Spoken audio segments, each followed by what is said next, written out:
Hey everyone, welcome to another episode of Brett's Brain. Today, we're going to talk about how you should communicate really important events in your startup to your investors. Hey, I'm Brett Brohl, former entrepreneur, current venture capitalist. Thanks so much for checking out this channel. Make sure you share, like, subscribe, do all those things, and ask us questions so we can help you in your entrepreneurial journey. All right, we talk a lot about communication at Brett's Brain. I think it's the most important thing you can do as a founder is be a great communicator. So how do you go about, what's the process you should have for communicating really important things and oftentimes things that aren't going to plan to your existing investor base? So first, let's back up the truck and say, what are those things or some examples of those things that you should communicate? So major product pivots. If you lose any type of major customer or you have any type of crazy change in revenue, founder breakup or founder issues, senior level executives that you need to let go, you need to fire. Those are all great examples of things that you probably should communicate. If you're doing a huge pivot in your what target market that you're going after.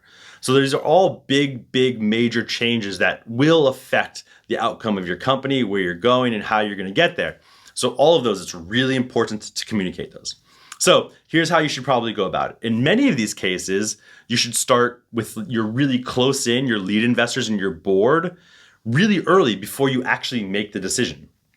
So your board and your biggest investors should be involved in strategic decisions, and they should at least be giving you input. So as you begin to start to think about these things, it's important to pull them in early on. So that's not all your investors, because that will take a lot of your time and effort. And if you decide not to do the thing, you don't want to worry everybody. So that's where you're pulling in your board members, your investors that are on your board, and you're having really high level strategic conversations as soon as you start thinking about it. The sooner the better is what I've found. If you don't tell people and communicate what's going on, they're not going to be able to help you. And so bring them in early, and that way they'll also never really be surprised. So that's number one, most important, and that's when you make that decision.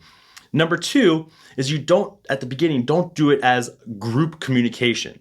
So when you go to your board meeting, people shouldn't be surprised that this is something that you're thinking about. You should put together, here's what we're thinking about, here's the whys behind what we're thinking about, here's the pros and cons as we see this change. So you do your work up front, a little bit of research, and then prior to that board meeting or that group meeting that you might have, you do one-on-ones with all of your investors and you walk them through individually. Here's what happened, we lost this customer, here's what we see, here's what we learned, here's what we're gonna do going forward. Would love any input that you might have. Or we think we might lose this customer because it might be coming down the pipeline. And again, the sooner you communicate, the better. And so before that board meeting or before that all investor meeting, you're going to have one-on-one individual communications about this key item with all of your investors. When you get to that group meeting, you should not surprise people. That's always important, is that you should never be surprising anybody. Then we're going to take it to the next level, which is all of the larger investors, maybe not your board, depending, and this is where there's not a great black and white for me to give you, but anybody that's a major investor or has major investor rights in your startup, you should also be communicating one-on-one with them about, hey, this happened or this is happening, here's why. Already talked with the board about it, already talked with our lead investor about it, and we think this is the right path to go down. Would love your input. So that's your next step.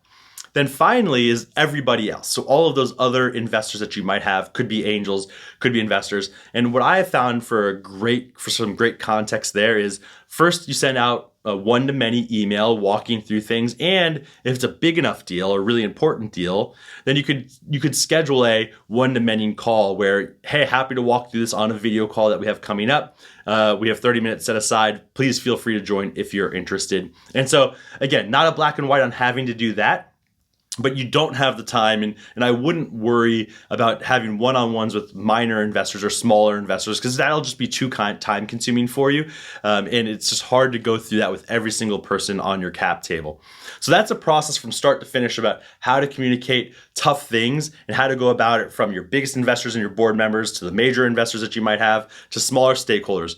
What's really important here is being completely transparent throughout the process and not surprising people. Even for that group at the end, if something bad happens, they really shouldn't be surprised, because you should be communicating with them on a monthly basis. And don't be afraid to put in, we didn't sell as much this month than we did last month. So make sure you're intellectually honest and transparent in those investor updates that you send monthly. And then when something really bad does happen, they'll still have faith in you and they'll know that you're doing a great job communicating. And so it won't, even if it is a surprise, it wasn't unknown, they won't feel like it because they know you've been a great communicator throughout. Hopefully this is helpful. Make sure you share, like, subscribe, do all those things, and ask us questions if we can be helpful in your journey.